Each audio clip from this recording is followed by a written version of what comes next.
just talking now about divide, measure, and we'll also use the distance command. Distance I think is actually easiest. Shortcut for it is DI, and you can just using OSnap indicate 2 points on the screen and it will give you the distance between those 2 points down on our command line down here. Now the other two that we've got on this segment are measure.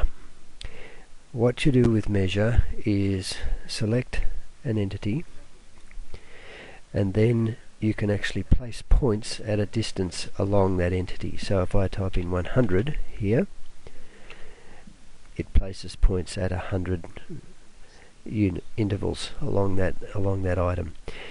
Slight variation, divide, the next one next to it.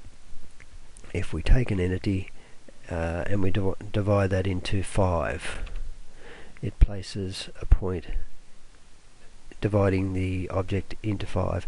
And this is, as I said in the last video, this is a case where you really need to have your point style set to a visible style. If you change it back to a dot, they disappear. So you really have to choose a point style that is going to be visible on screen, and then you can use that with OSnap or break or whatever.